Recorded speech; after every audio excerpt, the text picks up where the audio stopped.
ബിസ്മില്ലാ അൽഹംദുലില്ലാ അസ്സലാത്തു വസ്സലാമു അലാ റസൂലില്ലാ.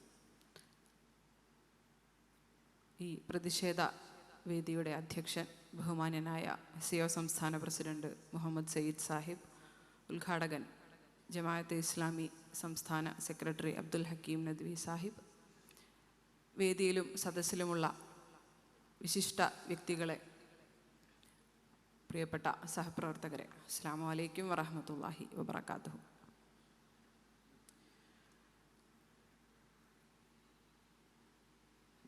തികച്ചും പരിപൂർണമായ ഭരണകൂട ഒത്താശയോടെയുള്ള വർഗീയ സംഘർഷങ്ങൾക്കും രാഷ്ട്രീയ കൃത്രിമത്വങ്ങൾക്കും ഒടുവിലാണ്, അതുപോലെ തന്നെ കീഴ്ക്കോടതികൾ മുതൽ സുപ്രീം കോടതി വരെയുള്ള നീതിന്യായ സംവിധാനങ്ങളിലൂടെ സ്ഥാപിച്ചെടുത്ത അസത്യങ്ങൾ വഴിയാണ് ബാബരി മസ്ജിദിൻ്റെ സ്ഥാനത്ത് രാമക്ഷേത്രം എന്ന അനീതി ഈ രാജ്യത്ത് സാധ്യമാകാൻ പോകുന്നത്.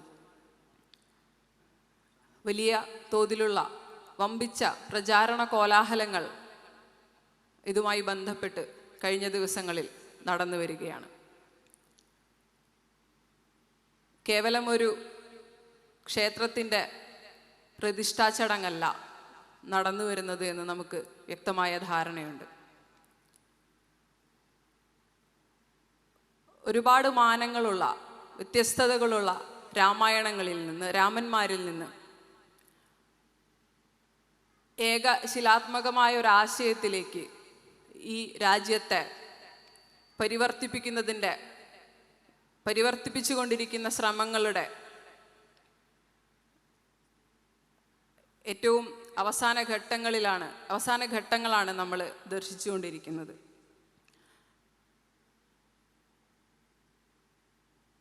രാമക്ഷേത്ര പ്രതിഷ്ഠാ ചടങ്ങിൻ്റെ ഭാഗമായി രാജ്യത്തെ ഉന്നത കലാലയങ്ങൾക്ക്, ഉന്നത സ്ഥാപനങ്ങൾക്ക് അവധി നൽകുന്ന കാഴ്ച നമ്മൾ കണ്ടുകൊണ്ടിരിക്കുകയാണ്.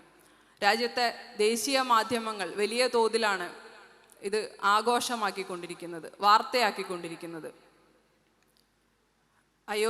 ഈ രാമക്ഷേത്രത്തിലേക്കുള്ള പുതിയ വഴികളെ സംബന്ധിച്ച വാർത്തകൾ, അതുമായി ബന്ധപ്പെട്ട ആർക്കിടെക്റ്റുകളുടെയും അതുപോലെ തന്നെ എഞ്ചിനീയർമാരുമായും ഒക്കെ ഉള്ള അഭിമുഖങ്ങൾ പ്രസിദ്ധീകരിച്ചുകൊണ്ട്, അതുപോലെ തന്നെ അയോധ്യയിലെ പുതിയ വികസന പ്രവർത്തനങ്ങളെക്കുറിച്ചുള്ള വാർത്തകൾ നിരന്തരമായി പങ്കുവച്ചുകൊണ്ട്, TV സ്ക്രീനിന് ക്ഷേത്രത്തിന് സമാനമായ ഫ്രെയിം നൽകിക്കൊണ്ടൊക്കെയാണ് രാജ്യത്തെ ദേശീയ മാധ്യമങ്ങൾ ഇത് ആഘോഷിച്ചുകൊണ്ടിരിക്കുന്നത്. രാജ്യത്തെ ഹിന്ദുമത വിശ്വാസികളുടെ ഇടയിലുള്ള വലിയൊരു സമൂഹത്തിന് പൊതുവായ ഒരു ആഭിമുഖ്യവും രാമക്ഷേത്രത്തോട് വളർന്നു വന്നിട്ടുള്ളതായിട്ടും നമുക്ക് മനസ്സിലാക്കാൻ സാധിക്കും. ബാബരി മസ്ജിദ്, അതുപോലെ തന്നെ ഗ്യാൻവാബി മസ്ജിദ്, ഷാഹി ഈദ്ഗാഹ് മസ്ജിദ്, കുത്തുബ് മിനാർ തുടങ്ങി മുസ്ലിം മതവുമായും ചരിത്രവുമായും ബന്ധപ്പെട്ട സ്ഥലങ്ങളാണ് ഇന്ന് RSS ലക്ഷ്യം വെക്കുന്നതെങ്കിൽ, മുസ്ലിം ശരീരങ്ങളാണ് RSSൻ്റെ സംഘപരിവാറിൻ്റെ ഹിന്ദുത്വ വംശീയതയുടെ ഇന്നത്തെ ലക്ഷ്യങ്ങളെങ്കിൽ, നാളെ അത് സവർണ പ്രിവിലേജുകളില്ലാത്ത ഓരോ മനുഷ്യനിലേക്കും വ്യാപിക്കുമെന്നുള്ളത് വളരെ കൃത്യമാണ്. കാരണം RSSനെ സംബന്ധിച്ചിടത്തോളം സവർണനായ പുരുഷനല്ലാത്ത മറ്റൊരു മനുഷ്യജീവിക്കും ആത്മാഭിമാനത്തിനോ ജീവിക്കുവാൻ തന്നെയോ അർഹതയില്ല എന്നുള്ളതാണ്. അതുകൊണ്ട് തന്നെ മുസ്ലിം ദലിത് ജനവിഭാഗങ്ങളാണ് ഇന്ന് RSSൻ്റെ ലക്ഷ്യമെങ്കിൽ, ഹിന്ദുത്വ വംശീയതയുടെ ലക്ഷ്യമെങ്കിൽ, നാളെ അത് മറ്റെല്ലാ മനുഷ്യരിലേക്കും വ്യാപിക്കുമെന്നുള്ളതാണ്. അതുകൊണ്ട് തന്നെ പ്രതികരിക്കുവാനായി, ശബ്ദിച്ചുകൊണ്ടേയിരിക്കുവാനായി, നിരന്തരം അനീതിയെ ചോദ്യം ചെയ്തുകൊണ്ടേയിരിക്കുന്നതിനായി നമുക്ക് ഓരോരുത്തർക്കും ബാധ്യതയുണ്ട്. അത്തരം ബാധ്യത വളരെ കൃത്യമായി നിർവഹിച്ചു കൊണ്ടിരിക്കുന്ന ഈ പരിപാടിക്ക്, SIO സംസ്ഥാന കമ്മിറ്റിക്ക് എല്ലാ അഭിവാദ്യങ്ങളും നേർന്നുകൊണ്ട്, ഇത്തരം പ്രതിഷേധങ്ങളിൽ നമ്മളിൽ നിന്ന് സജീവമാകേണ്ടതുണ്ട്. അസത്യങ്ങൾ കൊണ്ട്, ചരിത്രത്തെ വളച്ചൊടിച്ചതുകൊണ്ട്,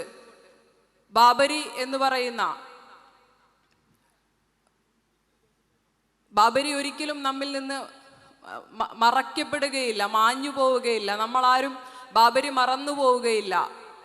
എന്ന് ഉറക്കെ പ്രഖ്യാപിച്ചുകൊണ്ട് നടന്നുകൊണ്ടിരിക്കുന്ന ഈ പരിപാടിക്ക് എല്ലാവിധ ആശംസകളും നേർന്നുകൊണ്ട് ഇത്തരം പരിപാടികളിൽ, ഇത്തരം ശബ്ദങ്ങളിൽ നമ്മളിൽ നിന്ന് സജീവമാകേണ്ടതുണ്ട് എന്ന് പറഞ്ഞുകൊണ്ട് അവസാനിപ്പിക്കുകയാണ്. വആഖിറു ദഅ്വാനാ അനിൽ ഹംദുലില്ലാഹി റബ്ബിൽ ആലമീൻ. അസ്സലാമു അലൈക്കും വറഹ്മത്തുള്ളാഹി വബറകാതുഹു.